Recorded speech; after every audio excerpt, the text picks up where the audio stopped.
The last thing Leah remembers about that night is the sound of the door, not slammed, not dramatic, just quietly final, like a page closing without permission.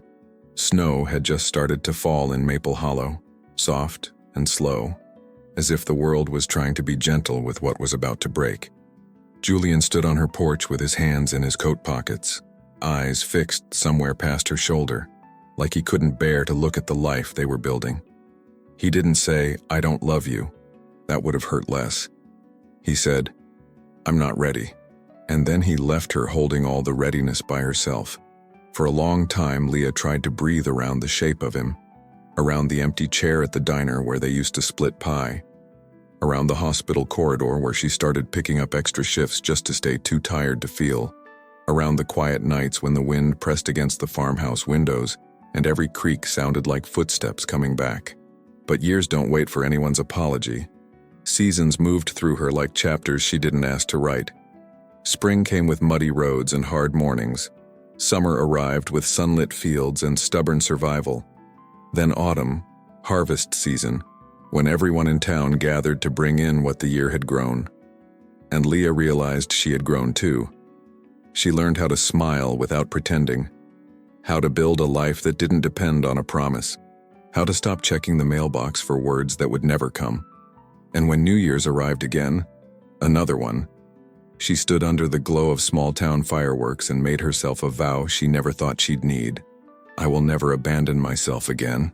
That vow turned her into someone different, not bitter, not closed, just awake. Leah became the woman people came to when life got hard. At the clinic, she was the calm voice in the storm. In the community, she was the steady hands that held everyone together. She wasn't waiting for love.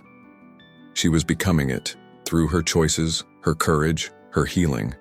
And then, on the first week of January, when the town still smelled like cold air and fresh starts, something happened that made the past step out of the shadows. A black car rolled into Maple Hollow just after sunrise, too sleek for the dirt roads, too quiet for the way it turned heads. It stopped outside the little clinic where Leah had just finished her shift. She stepped into the parking lot with her hair pulled back, exhaustion in her shoulders, and hope tucked safely behind her ribs where it couldn't get hurt. And then she saw him, Julian. Not the boy who left with fear in his throat and pride in his posture, but a man with a calmer face, a deeper stillness, and eyes that looked like they'd learned what regret costs. He stood there like he didn't deserve the ground beneath his feet, like he'd crossed years just to arrive at the one moment he'd avoided. Leah's breath caught, not because she missed him, but because some part of her still remembered what it felt like to love him. Julian took one step forward, then stopped, as if he was afraid even his presence could reopen wounds. And when he finally spoke, his voice didn't carry charm or confidence. It carried surrender. "Leah, I came back changed." Like she didn't move, didn't smile, didn't crumble. Because the woman standing in front of him wasn't the Leah he left behind. And whatever he came to ask for, he was about to learn that love isn't proven by returning. It's proven by what you're willing to do after you come back. So the question isn't whether Julian returned. The question is whether Leah will let him close enough to see what he broke, and whether his actions will be strong enough to rebuild what her pain was forced to replace. Because some love stories don't begin with a first kiss. They begin with an empty heart, and a man standing at the edge of it wondering, was it too late? Stay with this story until the end, because what Julian does next won't just test Leah's forgiveness. It will reveal whether a new year can truly become a new beginning, or if some goodbyes were meant to stay forever. If this story already touched something in you, stay with me. Because before this ends, you'll see what a man is capable of when he comes back truly changed, and whether a heart can be rebuilt without losing yourself. And if you want more second-chance love stories that heal, redeem, and restore, subscribe to Redeemed Hearts now, and comment "New Beginning" so I know you're watching with me. Leah noticed the goodbye before it arrived, in the way Julian's voice went careful. In Maple Hollow, people didn't say much when their hearts were heavy. They repaired fences, refilled coffee, kept moving like motion could save them. But that night in the farmhouse kitchen, the silence had a different weight. Outside, Winter pressed its palm against the windows, whispering in cold drafts.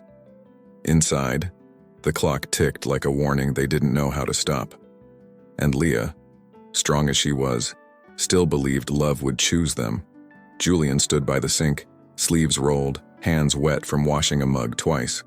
He had always been restless when something scared him, always doing instead of feeling. His jaw flexed as if he was holding words between his teeth. Leah watched him with that quiet patience she'd learned from living in small towns. She didn't push, she didn't accuse. She just waited, steady and present. Her cardigan smelled faintly like cinnamon from the bread she'd baked earlier. Home, warmth, safety, everything she thought they were building together. "Are you okay?" she asked, gentle, not small.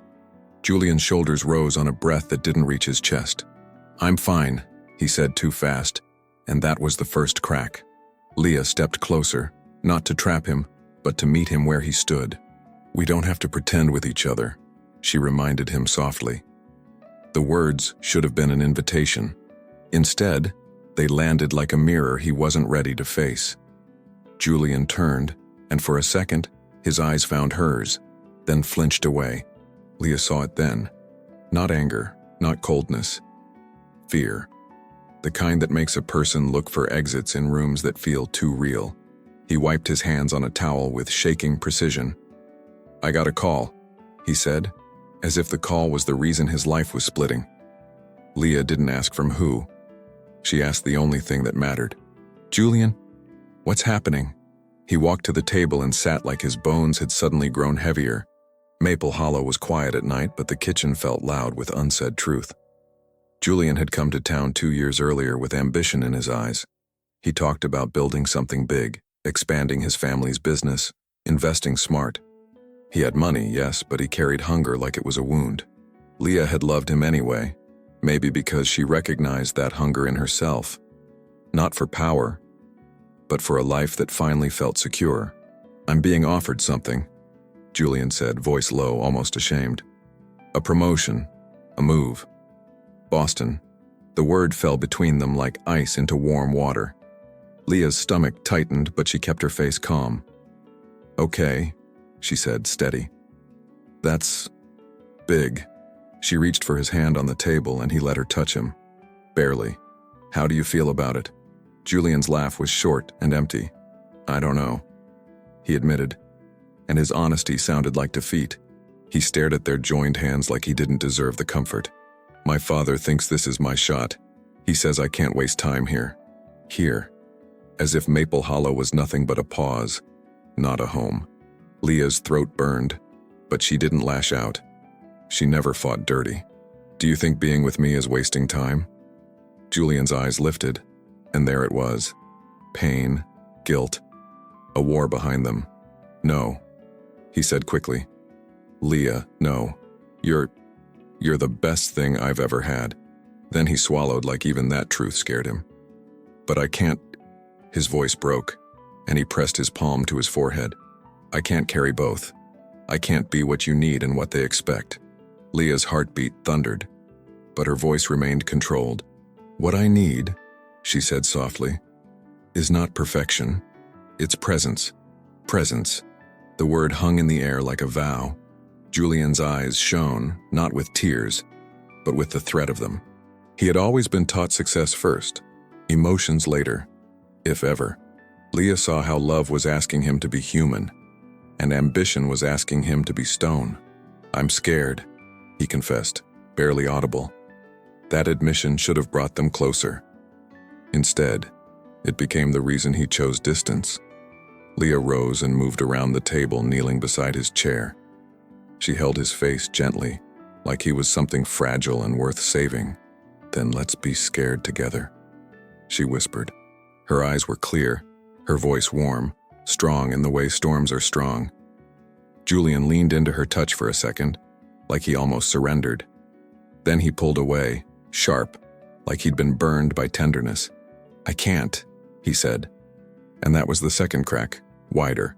Leah stood slowly, as if fast movement might shatter her. "What do you mean you can't?" she asked, still measured. Julian pushed back his chair and paced toward the window. Outside, the porch light cast a circle on the snow, lonely and pale. I'm not ready for this kind of life, he said. Ready for me? Leah's voice tightened despite her control. Julian's silence answered before his words could. He turned to face her, and she saw the decision already made. I'm leaving, Julian said. No discussion. No plan. Just departure like a guillotine. Leah's chest constricted, but her spine stayed straight. When? She asked, because she refused to beg for information like scraps. Julian's mouth trembled as if he hated himself for what he was doing. Tonight. The room went still, as if even the air stopped believing.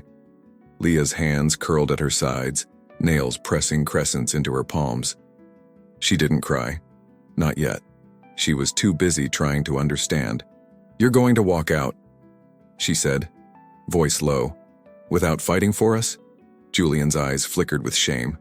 I don't want to hurt you, he said, and it was the cruelest sentence because leaving was the hurt.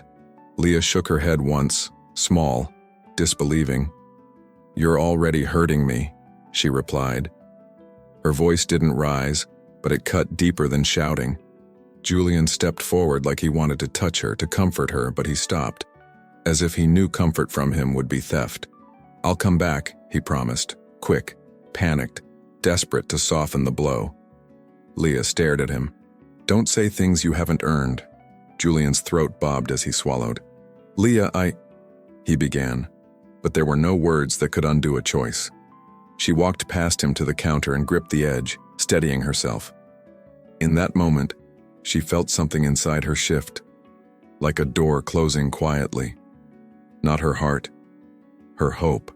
She turned back, eyes shining now, but still refusing collapse. If you leave, she said, you don't get to haunt my life as a maybe. Julian flinched as if she'd struck him, and maybe she had. Truth can bruise. I'm sorry, he whispered, and this time, the apology sounded small. Leah nodded once. The way you nod at rain you can't stop. Sorry doesn't stay, she said. Sorry doesn't wake up beside someone. Sorry doesn't show up when the world gets heavy. Julian's eyes watered, and the sight almost broke her. But she held the line, because someone had to. He walked to the door, and Leah followed him to the porch like a witness. Cold air rushed in, biting, sharp, unforgiving. Julian paused on the threshold, his breath visible in the light. He looked at her then, really looked, like he was trying to memorize the damage. Leah stood with her arms wrapped around herself, refusing to offer her body as shelter. Goodbye, Leah, he said, and she answered quietly, Goodbye, Julian. His car disappeared down the road, taillights swallowed by snow and darkness. Leah stayed on the porch until the cold reached her bones. Then she went inside alone, closed the door, and leaned against it, silent. The house felt too large for one heartbeat. She slid to the floor, breathing shallow, eyes open, refusing the mercy of tears. Because in that moment, she understood something that would change her forever. Love could leave, but she would not abandon herself. The morning after Julian left, Leah woke up the way people wake after storms, not refreshed, just alive, blinking at the damage like it had happened in secret.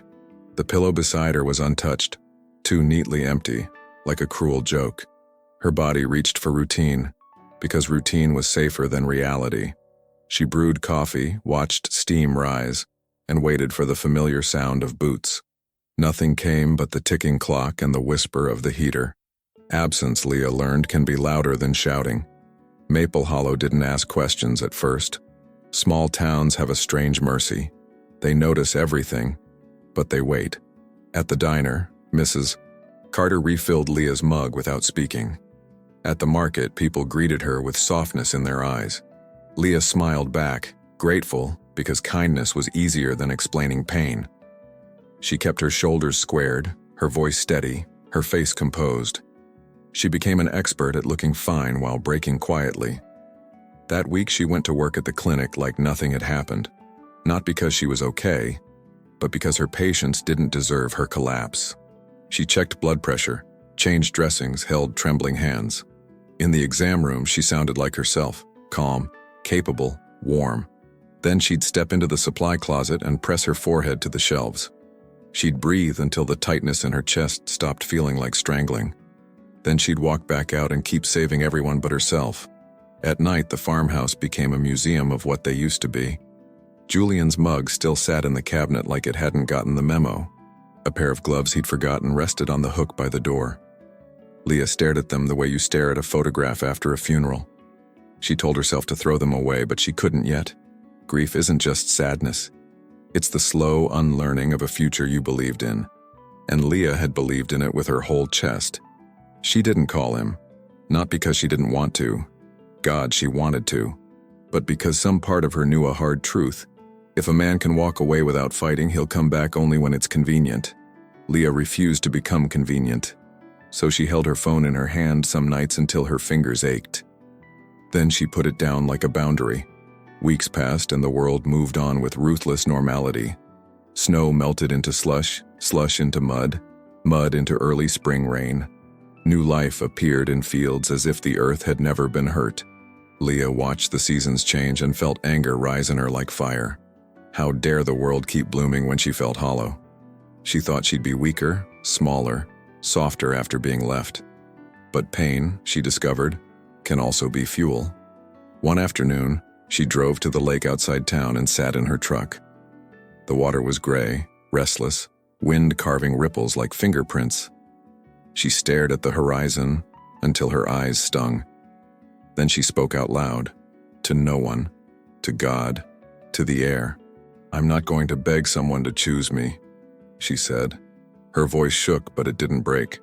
"And I'm not going to disappear because he left." That was the day Leah made her first decision that wasn't survival. She signed up for additional training at the clinic. Certification courses, emergency response, community outreach leadership. She wanted her hands to be useful in bigger ways. If her heart was going to ache, she would make it ache for something meaningful. Maple Hollow needed her. And for the first time, Leah needed herself too. Not Julian, not anyone. Herself. Some nights, she cried anyway. Quiet tears in the shower where no one could hear. Tears that tasted like humiliation, like love that had nowhere to go. But even then, she didn't romanticize the pain. She didn't call it destiny. She called it what it was, a wound.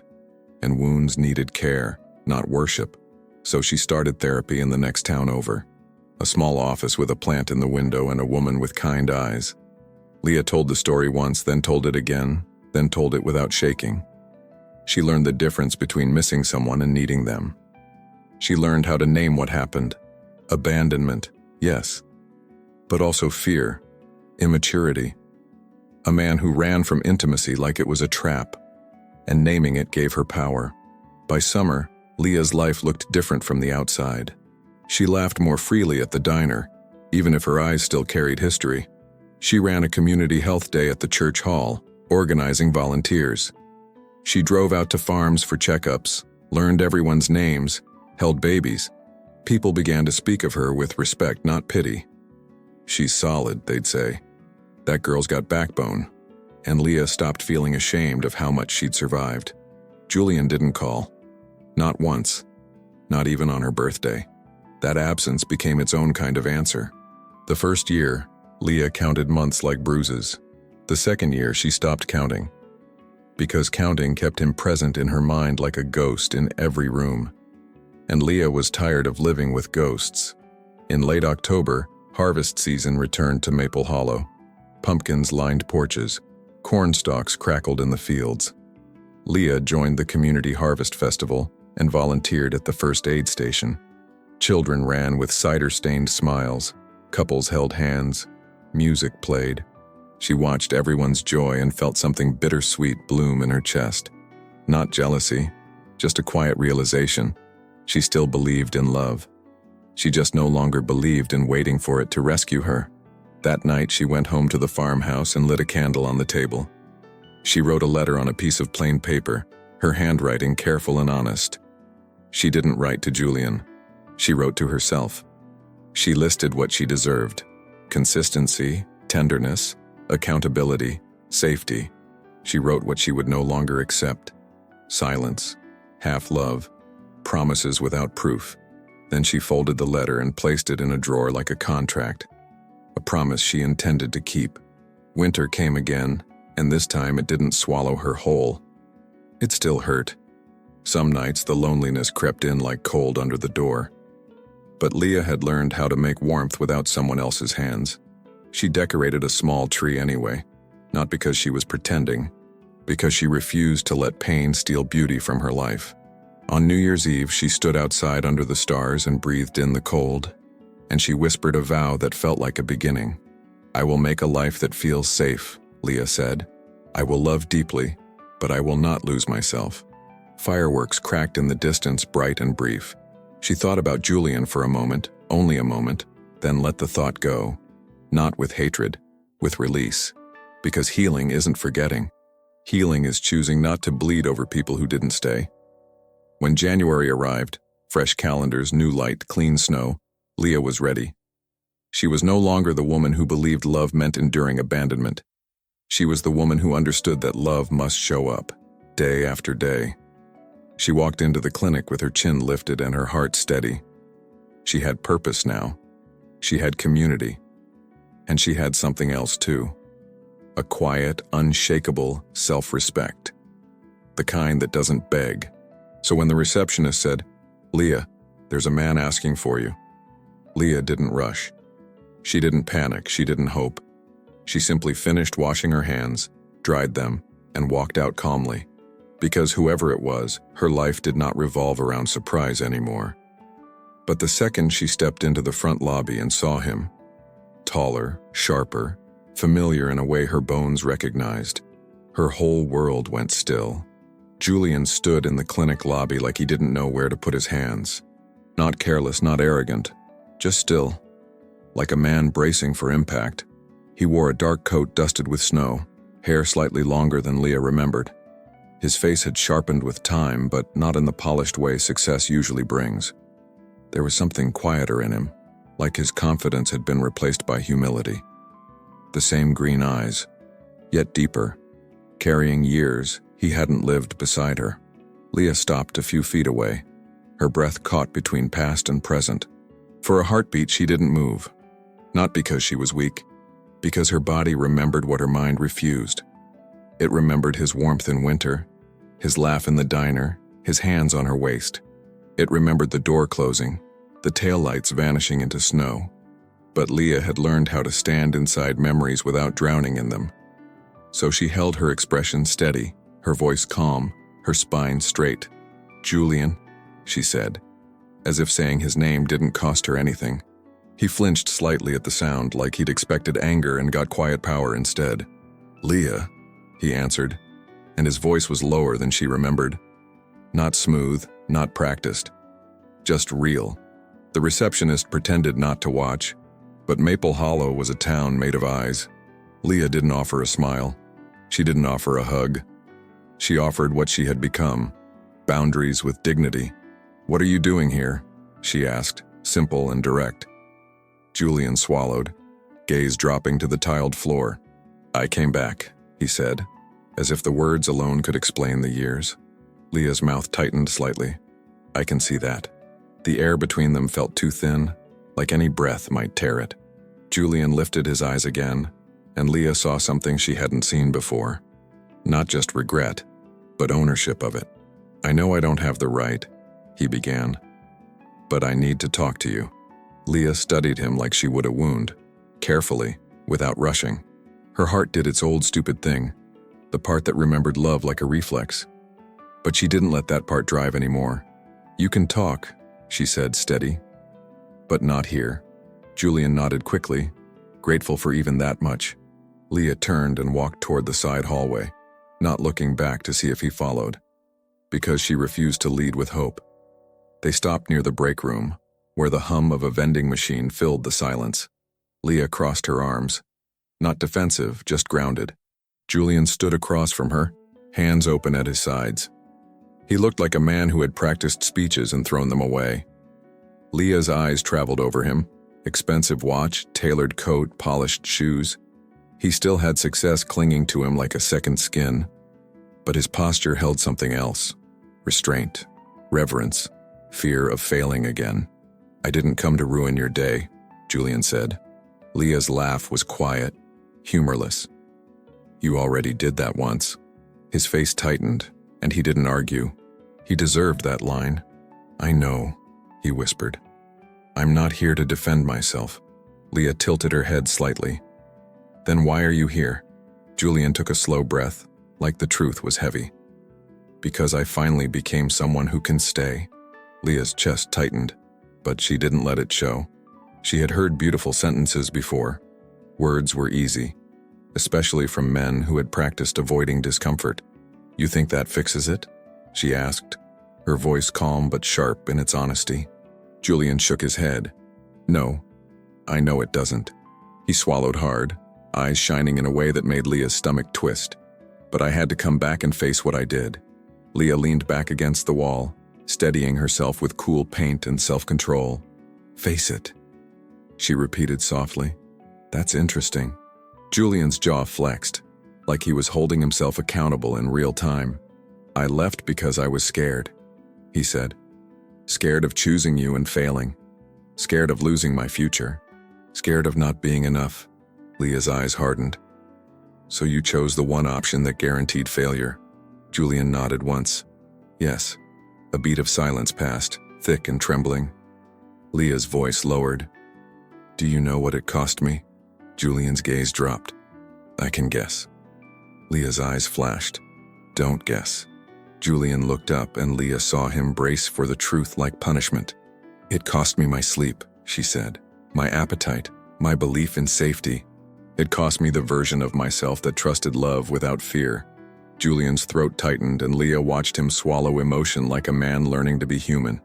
"I'm sorry," he said, but he didn't say it like a bandage. He said it like a confession. Leah exhaled slowly. "Sorry didn't come with you the first year."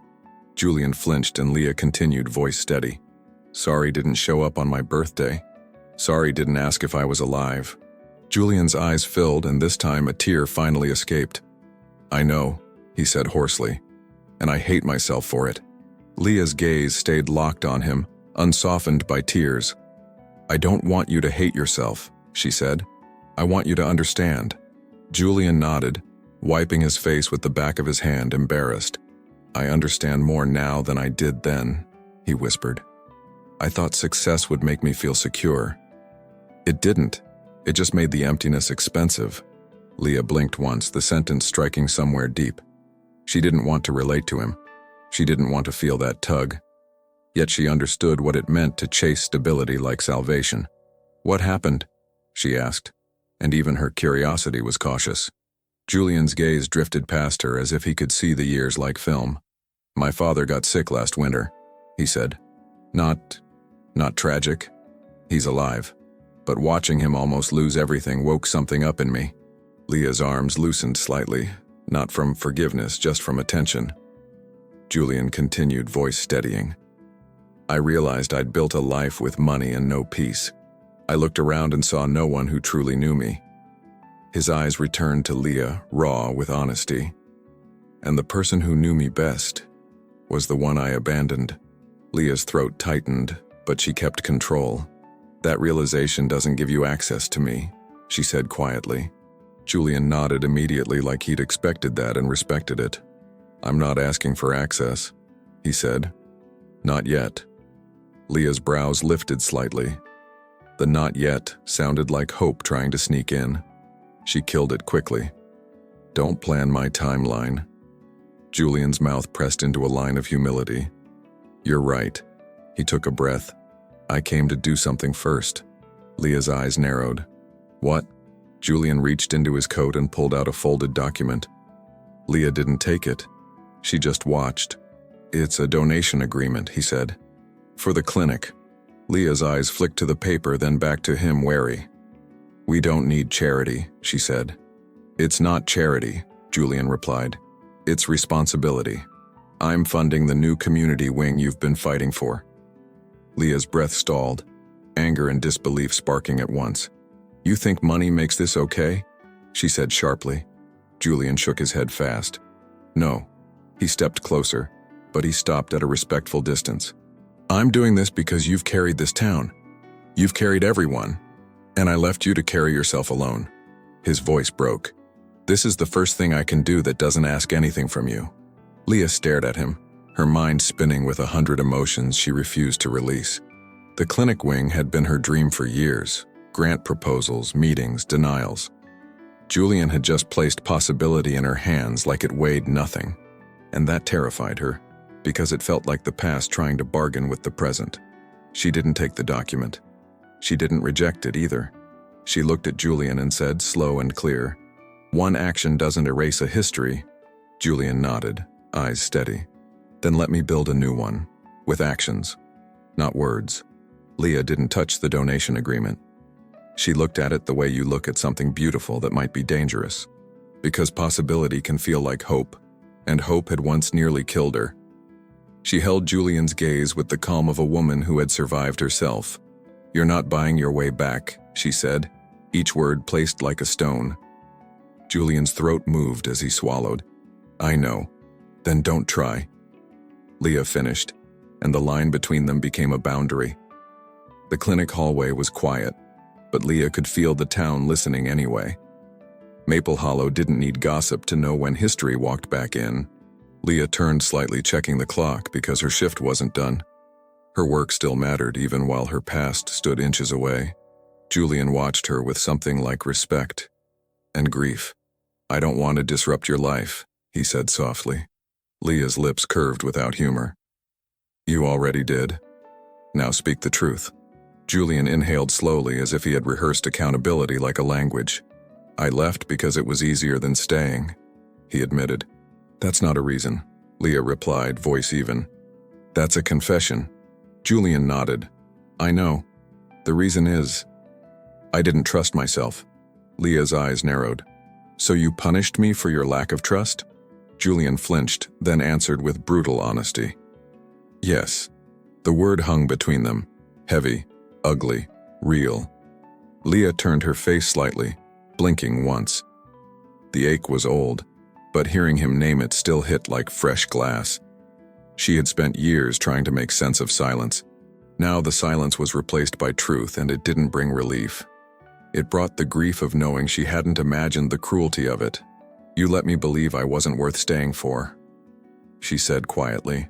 Julian's eyes glistened, and he didn't deny it. "I'm sorry." Leah lifted a hand, stopping him before the apology could become a shield. "Don't say sorry like you think it ends the conversation," she warned. Julian nodded again. He was learning the rhythm of accountability. Leah stepped closer, her voice low but unwavering. "Do you know what it feels like?" she asked. "To be left without explanation? To watch the seasons change and still feel stuck in one night?" Julian's jaw tightened, and he whispered, "Yes, I think I do." Leah's eyes sharpened. "You don't get to say you understand unless you've lived it." Julian swallowed hard. "I've lived the consequences," he said. He paused, looking down at his hands like they were evidence. "I watched people love me for my success, not for my soul. I built a life that looked perfect and felt empty." Leah's chest tightened despite her will. "But you chose that life," she reminded him. "I didn't." Julian took the hit without flinching this time. "Yes," he said. "And the worst part is, I told myself I was protecting you." Leah's laugh was soft and sharp. "Protecting me?" Julian nodded, shame flooding his face. "I convinced myself you deserved someone better than a man who might fail," he said. "So I left before I could disappoint you." Leah's gaze burned. "And you disappointed me anyway, at the highest cost." The words landed, and Julian looked like they carved him open. Leah didn't enjoy hurting him, but she refused to heal him with lies. In the break room doorway, a nurse walked past, then slowed. Leah made a small gesture. "Give us a minute," she said, composed. The nurse nodded and disappeared, leaving Leah and Julian alone again. Leah breathed in, steadying her voice. "So, what do you want now?" Julian's eyes lifted, and for a moment Leah saw the man he might become. "I want to earn the right to be near you," he said. Leah's face didn't change. "And what makes you think I'll allow that?" Julian's answer was quiet, not entitled. "Nothing. I don't assume. Leah nodded once, approving the humility without softening. Good, she said. Because the Leah you left is gone. Julian's throat tightened. I can see that. Leah stepped back, creating distance on purpose. You came back at the start of a new year, she said slowly. People love fresh starts, clean slates, pretty promises. Her eyes locked onto his. I don't. Julian didn't interrupt. He listened like he finally knew listening mattered. I believe in beginnings, Leah continued. But I don't believe in erasing. What happened still exists. It still shaped me. It still scars. Julian nodded, his face tense with emotion he wasn't trying to hide anymore. I'm not asking you to erase it, he said. Leah tilted her head. Then what are you asking? Julian's breath shook slightly. A chance to prove I'm not that man anymore. Leah's eyes softened for half a second, then hardened again. Words don't prove anything, she said. And money doesn't either. Julian's voice was steady. Then let me prove it the hard way. Leah stared at him, measuring his sincerity like a risk assessment. The hard way, she repeated. Julian nodded. Consistency, time, boundaries, accountability. Leah's mouth tightened. You know what you'll face? Julian swallowed.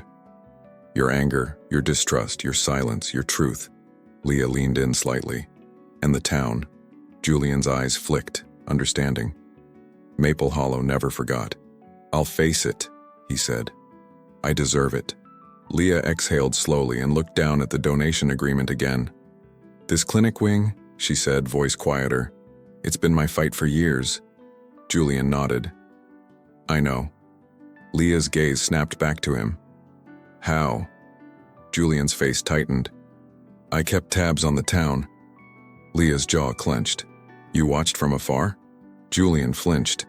Not like that, I asked my mother sometimes. Leah's voice rose slightly, first sign of crack.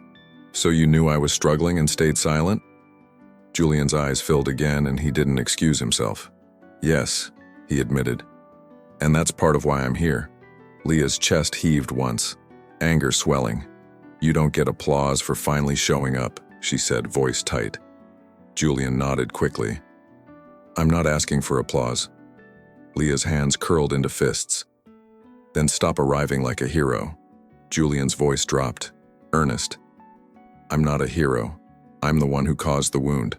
The honesty disarmed her more than charm ever could. Leah blinked, fighting the tremor that wanted to rise. She had dreamed of this moment in 100 versions. Julian on his knees, Julian begging, Julian delivering poetic apologies. But this version was quieter, uglier, and more real. It scared her because real had the power to pull her back in. Leah swallowed. Here's what you need to understand, she said. I loved you. Leah continued, voice breaking slightly on the past tense. I loved you in a way that made me believe the world could be safe. Her eyes glistened and she hated that he could still reach her. And when you left, I didn't just lose you. I lost a part of myself. Julian's face contorted with pain, but he stayed silent. Leah stepped forward, eyes fierce. I rebuilt that part without you. So don't come back expecting access to the woman you broke. Julian's voice came out rough, barely holding. I don't expect access. Leah nodded once. Good. Because if we even attempt this, she paused, letting the conditions form like steel. You will not get my forgiveness fast. You will not get my softness as a reward for tears. You will not get my heart because you feel guilty. Julian's eyes locked on hers, wide with acceptance. Tell me what you need. Leah's voice lowered, steady again. I need time, she said. I need consistency. I need proof in the places no one applauds. She gestured faintly toward the clinic corridors. Show up here. Show up for this town. Not for attention because you mean it. Julian nodded, eyes unwavering. I will. Leah held his gaze for a long beat, then finally said the words that surprised even her. If you want a chance to be near me again, you start by earning trust where you broke it, one day at a time. Julian didn't leave the clinic like a man who'd been given permission to win. He left like a man who'd been given the weight of responsibility. Leah watched him go with her face calm and her heart restless. Because boundaries are easy to speak, harder to protect when old feelings breathe. She returned to work, forcing her hands to stay steady on paperwork. Yet the hallway felt different, like the past had shifted the air molecules, and Leah hated that part of her still cared. By the next morning, Maple Hollow was already talking. Not in cruel whispers, more like cautious curiosity. "He's back," people said at the diner, at the grocery store, at the post office. Leah kept her gaze forward and her answers simple. "Yes, he's back." She refused to feed the story, because she wasn't entertainment. But she could feel the town's eyes on her like pressure against skin. Julian showed up at the clinic at 7 a.m. sharp, not with flowers, not with a speech, with coffee for the staff and a clipboard full of logistics. He asked the director what the clinic needed for the new community wing. He asked about permits, contractors, equipment, long-term staffing. And then he asked a question Leah didn't expect him to ask. "What can I do that makes this easier for the people doing the work?" Leah found out when she walked into the break room and saw him there. Not in the center of attention, off to the side, listening. His sleeves were rolled, his coat hung neatly, his posture humble. The nurses looked at him warily, like they didn't trust wealth to be sincere. Julian didn't charm them. He didn't perform humility. He simply helped carry boxes of donated supplies to storage. Like a man trying to learn how to be useful. Leah paused at the doorway, her arms crossing on instinct. Julian looked up and met her eyes and didn't smile. Not because he didn't want to, but because he knew this wasn't a reunion scene. He nodded once, respectful. "Morning," he said softly. Leah nodded back, measuring her voice. "Morning." A simple exchange, but it buzzed with meaning, because it showed restraint. He wasn't claiming familiarity. For 3 days, he kept showing up. He met with contractors in town. He negotiated fair rates without squeezing anyone. He funded what needed funding, but he didn't throw money like confetti. He asked questions. He listened to answers. When a nurse mentioned the clinic's aging ambulance, Julian didn't promise grandly. He researched, made calls, and by Friday he had a plan for replacement. Leah watched it all like she was watching weather, waiting for the shift. Still, she didn't soften. She didn't approach him first. She didn't offer him her private world. She kept her distance like it was oxygen. Because Leah knew how quickly hope could become addiction. She had survived the withdrawal once. She didn't intend to relive it.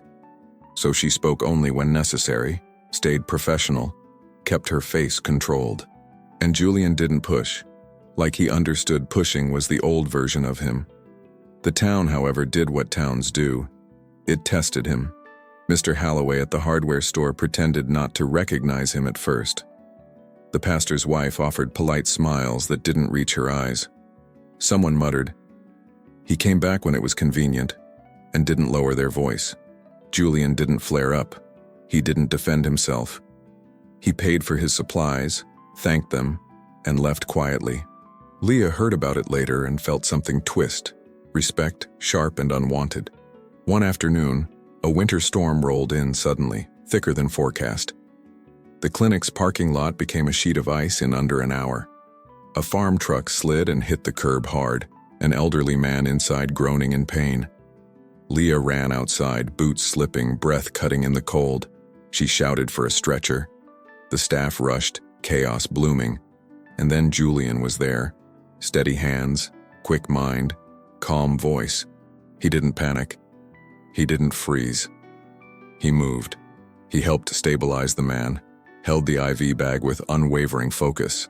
When a nurse couldn't get traction on the stretcher, Julian braced his shoulder. He took orders without ego, like he'd learned what real leadership was. Leah watched him, her chest tight, her mind conflicted. This wasn't a grand gesture. This was pressure, urgency, real life. And Julian didn't disappear in the hard moment. He stayed. After the man was safely inside, Leah stepped away into the hallway. Her hands were shaking slightly, not from cold, from old memories. Julian followed but stopped a few feet back, honoring distance. "You okay?" he asked quietly, the same question she'd once asked him. Leah's throat tightened. "I'm fine," she said automatically, then hated the lie. She looked at him, eyes sharp. Don't ask me like we're normal. Julian nodded, accepting the sting. You're right. He waited, silent, like he was giving her room to choose her words. Leah exhaled slowly. You handled that well, she admitted, grudging honesty. Julian's eyes softened. I've had practice, he said. Leah frowned slightly. At emergencies? Julian hesitated. At learning what matters when everything falls apart. The line was simple, but it carried years behind it. Leah looked away, jaw tight, as if seeing him feel could undo her armor. Julian didn't follow her gaze. He stayed where she placed him, outside her walls. That night, Leah went home and tried to sleep, but the storm kept tapping the window, and her mind kept replaying the day. Julian's hands steady, Julian's voice calm, Julian not running. She hated that her heart wanted to believe him. She stood in her kitchen staring at her own reflection in the dark glass. Don't be naive, she whispered to herself. Then quieter, as if confessing, but don't be closed either. The next week, Julian didn't ask Leah to meet him. He didn't corner her, didn't insist on closure, didn't demand progress. Instead, he helped the town in ways that made no headlines. He paid for repairs on Mrs. Carter's diner freezer when it broke unexpectedly. He volunteered at the food pantry, stacking boxes, carrying crates, taking shifts. When the elementary school needed new heaters, he quietly funded them. Leah heard about it piece by piece, like a slow pattern forming. It unsettled her more than flashy romance ever could. Because this kind of goodness wasn't designed for applause. This was the sort of action that only happens when someone truly changes, or when someone is performing perfectly. Leah didn't know which, and not knowing made her restless.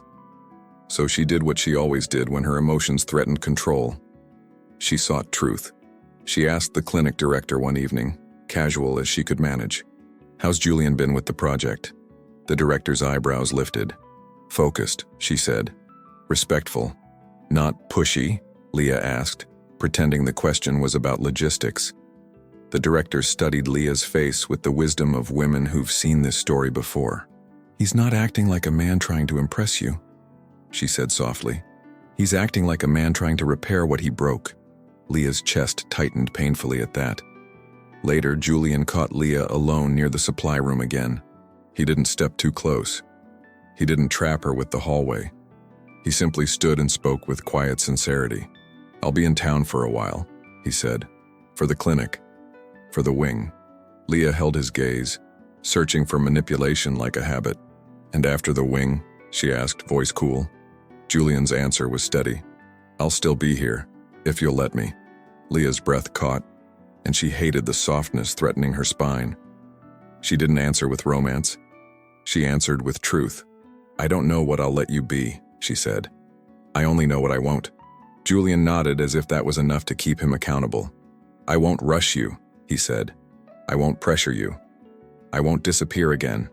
Leah looked at him for a long moment, then gave him one sentence. "Small, dangerous, then prove it. When the first real test comes." The first real test didn't arrive with drama. It arrived with whispers that moved faster than winter wind. Maple Hollow had watched Julian return with money and quiet effort, and small towns, when they don't understand change, try to explain it. Some called it redemption. Others called it strategy. Leah heard both and kept walking. At the diner, a woman Leah barely knew leaned in too close. "He's doing a lot for the clinic," she said, voice sweet as syrup. "Men don't do that unless they want something." Leah's fingers tightened around her mug. "What he wants isn't my concern," Leah replied calmly.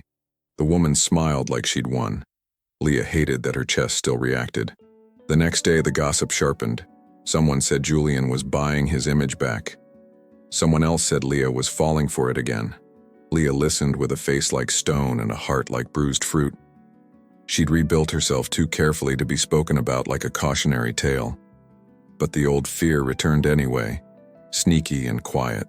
What if he left again the moment it got hard? That fear didn't come from weakness. It came from memory, her body remembering abandonment like a reflex. Leah caught herself checking the clinic parking lot more than she should, not to see him, to see if his car was gone. to see if she'd be blindsided again. She hated that she still lived with a flinch. Then, one afternoon, Leah walked into the admin office and froze. A sealed envelope lay on the desk, addressed to Julian. The return label read, Boston, MA. Her stomach dropped like the floor had opened. She didn't touch it, didn't open it, didn't cross a line. But her mind did what wounded minds do. It wrote the ending before the scene even started. That night, Leah drove home under a sky the color of steel. The fields were bare, resting after harvest, waiting for spring. She should have felt proud. New wing plans, new hope, new year. Instead, she felt 12 years old inside her chest, bracing for loss. In her kitchen, she stared at the candle on her table. She whispered, "Not again," like a prayer and a warning. And for the first time in years, she almost cried without permission. Julian didn't call, not because he was distant, because he was still learning not to intrude. But Leah's silence turned into a test she didn't announce. If he noticed, it meant he cared. If he didn't, it meant he hadn't changed enough. And Leah hated herself for setting traps with her pain. Still, she couldn't stop. The next morning, Julian showed up at the clinic as usual. Coffee, clipboard, quiet presence. Leah saw his car and felt relief she didn't want to admit. Then she felt angry at herself for feeling relief at all. She moved through her shift with practiced calm, but her voice sharpened when she didn't mean it to. Julian noticed, and he didn't pretend he didn't. Near the end of the day, he found her in the supply hallway. He stopped at a respectful distance, hands open, no pressure in his stance. "Did I do something wrong?" he asked quietly. Leah stared at him for a long beat. Her pride told her to say no. Her healing told her to be honest. So she asked, "Are you leaving again?" Julian didn't blink. He didn't laugh it off or get defensive. His face softened with something Leah didn't expect. Sad understanding. "No," he said, firm and gentle at the same time. Leah's jaw clenched. "Then what's with Boston?" Julian exhaled slowly, as if he'd been waiting to earn the right to explain. "That envelope is about work," he admitted, "but it's not a move." Leah's eyes stayed sharp, refusing easy comfort. "Work always becomes a move," she said, and the sentence tasted like history. Julian nodded once, accepting the truth of her experience. "It used to," he said. He stepped half an inch forward, then stopped again, respecting her space. "I renegotiated my position," he continued. "I'm opening a satellite division here in town, and I'll commute when needed." Leah's breath caught, not from romance, from the fact that he had adjusted his life instead of asking her to. Still, her trust didn't rush in. "Why?" she asked, voice low. Julian's eyes glistened slightly, but he kept his tone steady. "Because I learned the hard way," he said, "and because I'm tired of building success that costs me everything real." Leah looked away, fighting the tremor in her throat. Hope tried to rise like a sunrise she hadn't invited. She didn't want to punish him for changing, but she couldn't risk herself for a promise. "So you'll stay," she said carefully, like she was handling glass. Julian nodded. "Yes." Leah's voice tightened. "Even when the town hates you?" Julian's mouth pressed into a line of resolve. "I deserve what the town feels," he said. "But I'm not here to be liked." He paused, eyes steady on hers. "I'm here to be accountable," he said, "and consistent." Leah's chest tightened painfully at the word. Consistent. What she needed most, what she feared least. That same evening, the second test arrived, louder than gossip. A call came in from a farm outside town, an accident in the barn. Leah grabbed her coat and keys, adrenaline wiping emotion clean. The roads were iced over, headlights cutting through flurries. Julian followed in his own car without asking permission. Leah wanted to tell him to go away. But the emergency didn't care about pride. At the farm, chaos filled the cold air. A teenage boy lay pale on the ground, blood soaking through his sleeve. Leah knelt fast, voice calm, hand steady. She became who she was built to be. Julian didn't hover or panic or make it about him. He held the flashlight when her hands needed both, kept the family back gently. He called for the ambulance and guided it through the slick driveway. And when the mother began to sob, Julian stood beside her like a pillar. On the drive back, Leah's hands trembled on the steering wheel. Not from fear of the accident. She'd seen worse. From the way Julian had stayed in pressure without needing applause. From the way he hadn't disappeared into discomfort. At a red light, Leah stared at the falling snow in silence. Julian didn't fill the silence with words. He simply said, "I'm here," like it was a vow he could live. Leah didn't answer with forgiveness. She answered with something smaller and more honest. She turned her head slightly and looked at him in the dim light. "I'm afraid to believe you," she admitted, voice barely above breath. Julian's eyes softened and he didn't reach for her, didn't rush her. "Then don't believe me yet," he said. "Just watch me." And for the first time, Leah felt hope without losing herself. By the time February settled over Maple Hollow, the snow felt less cruel. Not because winter softened, because Leah did, in careful inches. Julian kept showing up the same way, quiet, steady, unannounced. No speeches, no pressure, no public claims over what they used to be. And Leah hated how that consistency began to feel like safety. Because safety was the thing she'd lost the day he left, and the thing she feared wanting again. Leah finally agreed to one conversation outside clinic walls. Not dinner, not a date. Coffee at the diner at noon, in plain daylight. She chose the table near the window where she could see the parking lot. Old habits, she told herself, but also wisdom earned the hard way. Julian arrived early and waited without scrolling his phone, without pacing.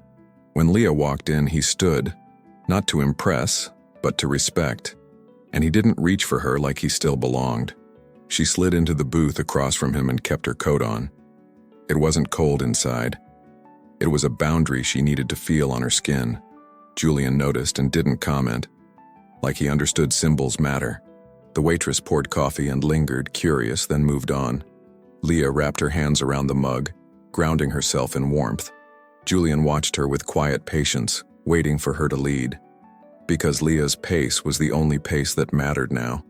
"I'm doing this," Leah said, voice calm, "because I'm tired of wondering." Julian nodded once. "Ask anything." Leah's eyes stayed sharp.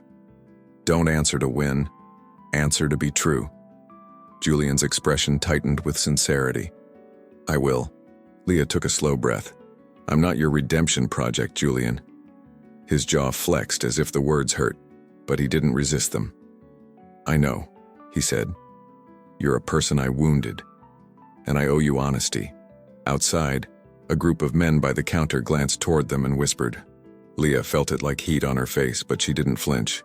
She had survived public pity, public judgment, public silence. She would not survive becoming small again. One of the men muttered, "He'll leave again," loud enough to land. Leah's hands tightened around her mug, but she kept her eyes on Julian.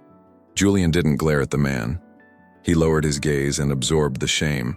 Leah expected Julian to defend himself, to claim he'd changed. Instead, he stood from the booth and walked to the counter quietly. "I deserve your doubt," he said to the room, voice steady but humble. "I earned it when I left." The diner fell silent and Leah's heart thudded with surprised tension. Julian didn't ask for forgiveness. He asked for time. "Judge me by what I do from here," he finished, then returned to his seat. That night, Leah lay awake replaying the moment like a film scene.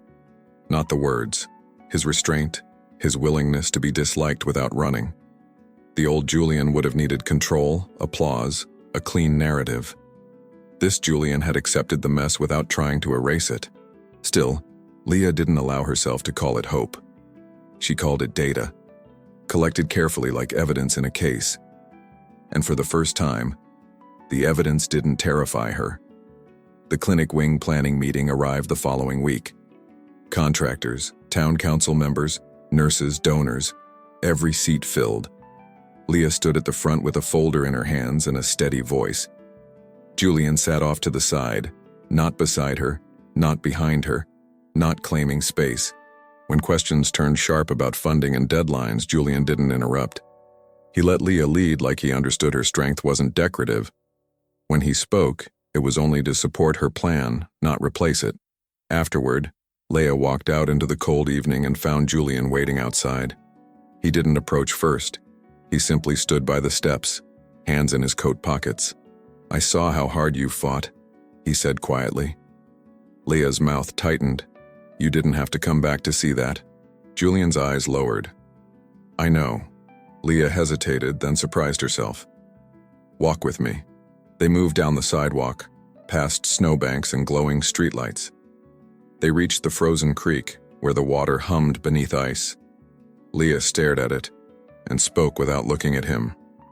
"The first year you were gone, I slept with the porch light on," she confessed.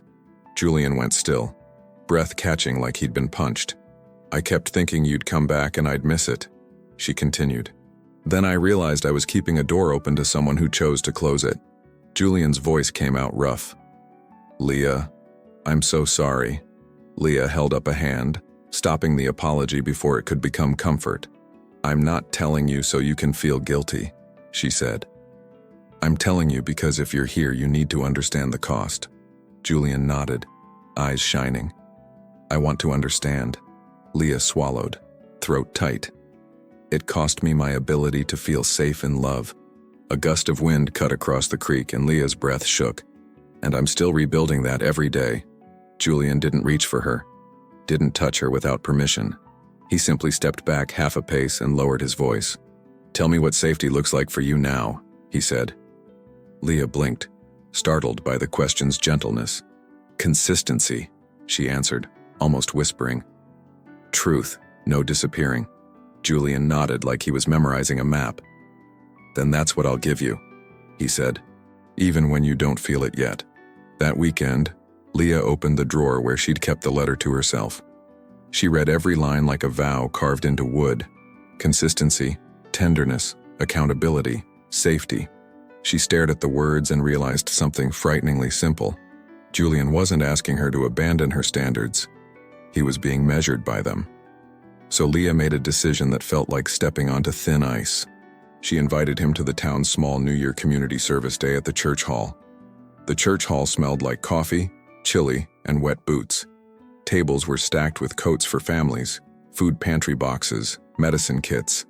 Leah worked triage with volunteers while Julian carried crates without complaint. A teenager slipped on the steps outside and hit his knee hard. Leah rushed out, calm and fast, and Julian followed with a first aid kit. He held the light steady while she cleaned the wound, never stealing the moment. When the boy's mother thanked him, Julian simply said, "Thank Leah. She's the reason this town is steady." That night Leah got sick, fever, chills, the kind that makes you feel small. She tried to pretend she was fine, but her hands shook opening a can of soup. At 9 p.m., there was a soft knock on her door. Leah froze, old fear rising like a wave she hated. When she opened it, Julian stood on the porch holding a bag and keeping distance. "I heard you weren't well," he said gently. "I brought soup and medicine. I'll leave it here."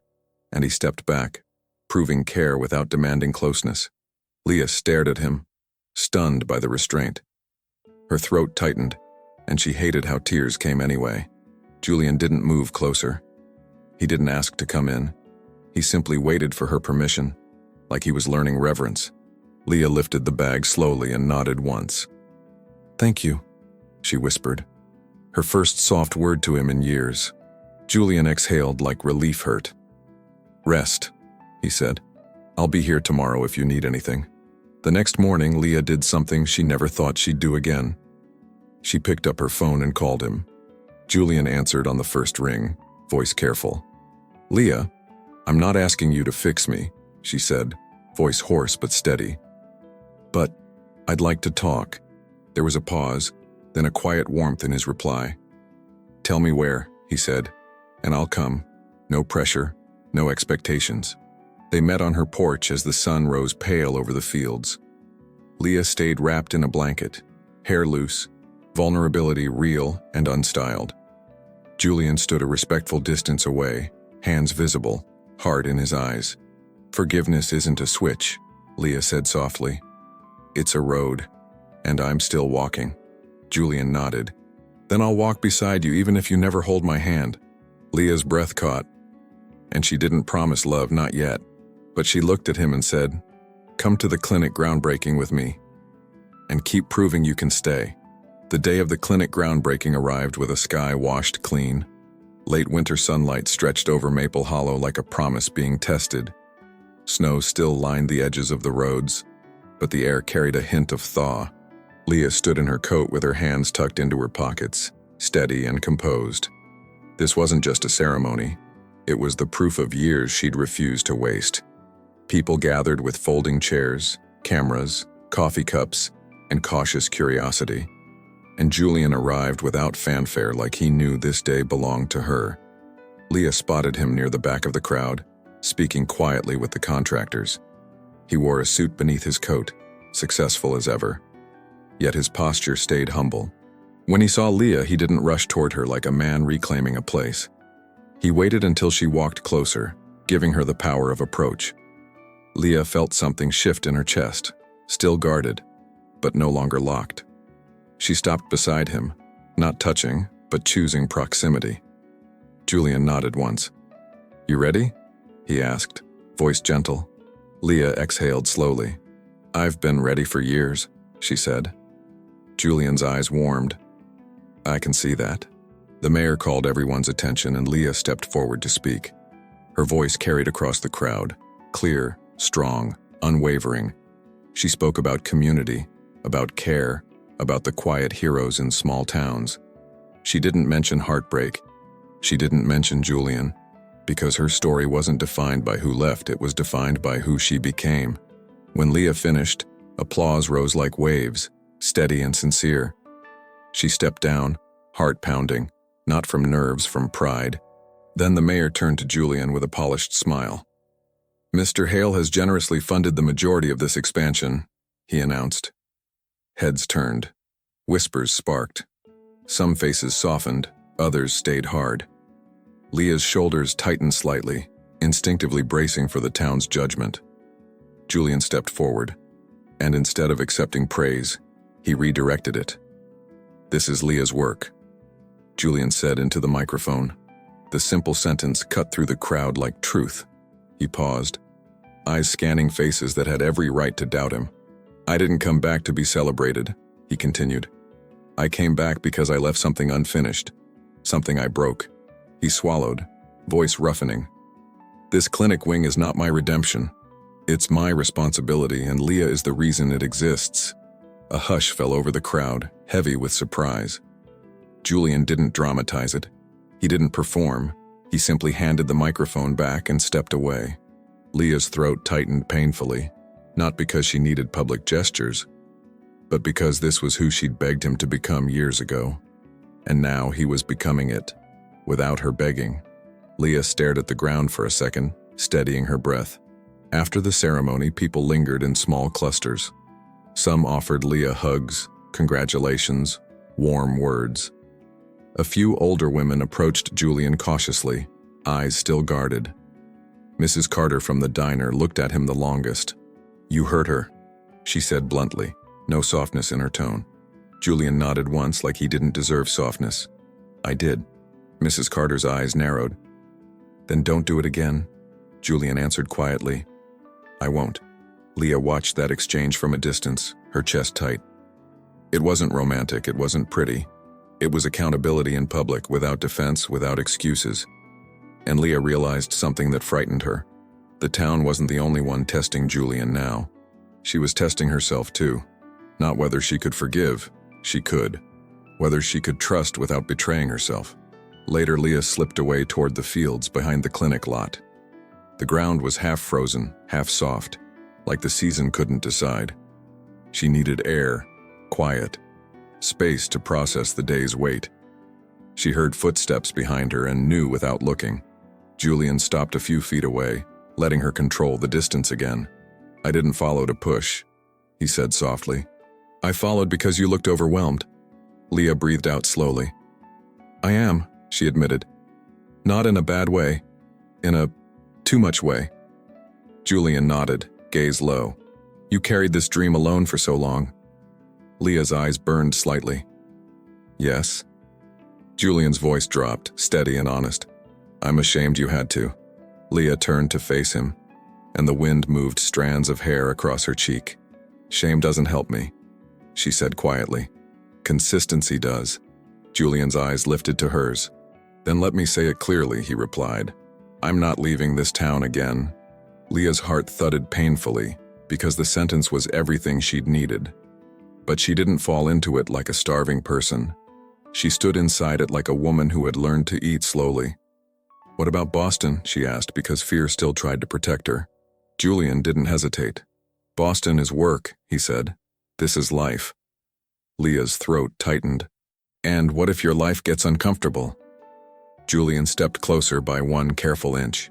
Then I stay anyway, he said. Because leaving taught me that comfort isn't worth losing love.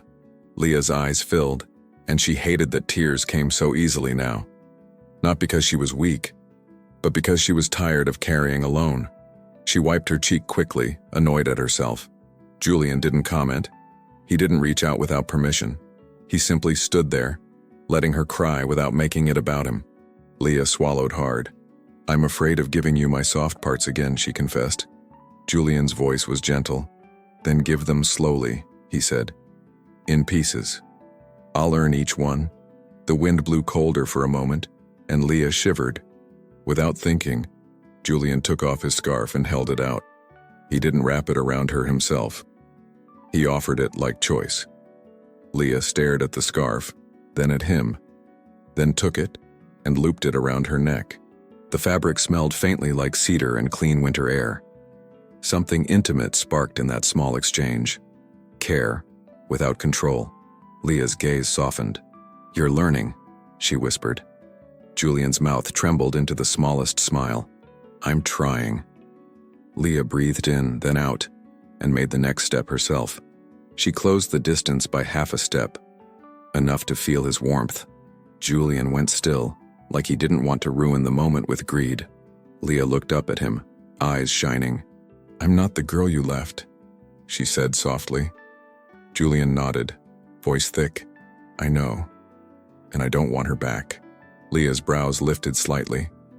Julian's eyes held hers. I want the woman you became. Silence wrapped around them, gentle and heavy. Leah's heart beat loud in her ears as if it remembered how to hope. Julian took a breath. There's something else, he said, careful. Leah's stomach tightened. What? Julian reached into his coat pocket slowly, keeping his movements visible. Leah's chest went tight. Old fear of surprises, of sudden pain. But what he pulled out wasn't a ring. It was a key. A simple brass key on a small tag that read, Maple Hollow Division. Julian held it out to her like it weighed something sacred. I bought the old building by the grain mill, he said. I'm turning it into the local office for the new division.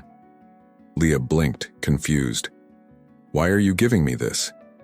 Julian's voice trembled slightly, not from nerves, from sincerity. Because I want you to have proof, he said. A tangible thing. I'm planting my life here. Leah stared at the key for a long moment. Proof. Not words, not promises. Something real she could hold. Her fingers closed around it, and the cold metal pressed into her palm. Julian exhaled like he'd been holding his breath for years. Leah looked up, voice barely above the wind. This doesn't erase what happened. Julian nodded. I don't want to erase it, he said. I want to redeem it. By staying. Leah's eyes filled again, and this time she didn't wipe the tears away so fast. She stepped forward fully, closing the space between them. Julian didn't move first. He waited until she chose it. Leah lifted her hand and rested it against his chest, feeling his heartbeat steady under her palm. Okay, she whispered, the words shaking with the weight of a new beginning. Julian's breath hitched. Okay, he echoed softly. Leah nodded, and her voice steadied. Okay, you can be here. With me. But we do it slowly. Julian's eyes shone. Slow is perfect, he said. And when Leah rose onto her toes and kissed him, it wasn't desperate. It was restored. Leah didn't kiss Julian like someone who had been waiting. She kissed him like someone who had survived. Like a woman who learned the difference between missing a person and trusting a person. The kiss was slow, steady. Nothing stolen, nothing rushed. It didn't erase the years. It didn't rewrite the night he left. But it did something quieter and more powerful. It proved that the past didn't get to own their future. Julian's hands hovered for a breath. Still careful, still asking. When Leah slid her fingers into his coat and pulled him closer, he finally wrapped her in his arms. Not like a man afraid to lose her, but like a man who had decided to stay, no matter what it cost. They stood there in the winter field while the town moved on behind them. The clinic lot, the folding chairs, the footprints in snow. All of it became background to the one thing that mattered. Leah felt safe in a man's arms again, without losing herself inside it. Later, Julian didn't try to turn that kiss into a promise he couldn't carry. He didn't say forever like a performance. He simply walked her back toward the clinic, shoulder to shoulder, matching her pace. And when Leah's hand slid into his, he held it like it was sacred, like he understood that trust was not a gift. It was a rebuilding. Weeks passed, and the proof kept coming. Julian showed up before sunrise with thermoses of coffee for the construction crew. He attended town council meetings and listened more than he spoke. When a shipment of equipment was delayed, he didn't blame anyone. He drove 3 hours himself to pick it up. When Leah worked late, he didn't demand her time. He left dinner on her porch with a note that read, "No pressure, just care." And Leah didn't rush into romance like a girl in a movie. She let herself feel everything slowly, wisely. She kept her routines, her boundaries, her standards. She didn't shrink to fit love. She made love rise to meet her. The town noticed. Not overnight, not easily. But little by little, Maple Hollow softened around Julian's consistency. Mrs. Carter started greeting him without that sharp edge in her eyes. The pastor nodded at him with something like approval. Even the men at the diner, who once whispered, "He'll leave again," began to fall silent when Julian kept proving he wouldn't. And then spring came. The snow melted. The fields turned green again. The creek that had been frozen began to sing under sunlight. Leah stood at the construction site one morning, watching the new clinic wing rise from the ground. She felt pride bloom in her chest, deep and steady. Julian stepped beside her, hands in his pockets, eyes on the building. "I'm proud of you," he said, quiet. Leah didn't look away this time. "I'm proud of me too," she answered. Julian turned slightly, breath visible in the cool morning air. "I want to ask you something," he said. Leah's stomach tightened, but she didn't panic. She had learned how to face love without fear. Julian didn't kneel in public. He didn't create a scene. He simply reached into his coat and pulled out a small velvet box, and held it in his palm without opening it, like he was offering choice again. "Not because of guilt," he said softly. "Not because I need to fix what I broke." He met her eyes, voice steady and raw. "Because I want to build a life where you never have to wonder if I'll stay." He swallowed. "Will you let me keep choosing you every day on purpose?" Leah's eyes filled again, but she didn't cry from pain this time. She cried from the strangest thing, relief, because she could feel it. The difference between a man returning and a man remaining. She opened the box herself. Inside was a simple ring, elegant, timeless, not flashy, not loud, a quiet promise. Leah stared at it for a long moment, then looked up at Julian. "You don't get me by asking once," she whispered, voice trembling with a smile. "You get me by staying." Julian nodded. "Then I'll stay," he promised, "even when it's hard. Especially then." Leah stepped closer, placed the ring back in his hand and curled his fingers around it. "Put it on," she said. Julian's breath broke, and his hands trembled as he slid the ring onto her finger. Leah looked down at it, then back at him, and kissed him again, right there beside the foundation of the thing she'd built from her own pain. And in that kiss, the story finally closed the way it was meant to. Not with a man saving a woman, but with two grown hearts choosing a new beginning and staying long enough to make it real. Because redemption doesn't happen in a single moment. It happens in the 1,000 quiet choices that follow. And this time, Julian didn't leave. If this story made you feel something, if it reminded you that love can heal without destroying you, subscribe to Redeemed Hearts for more second chance stories that redeem, restore, and rebuild. And comment, "I choose a new beginning," if you're ready to believe again.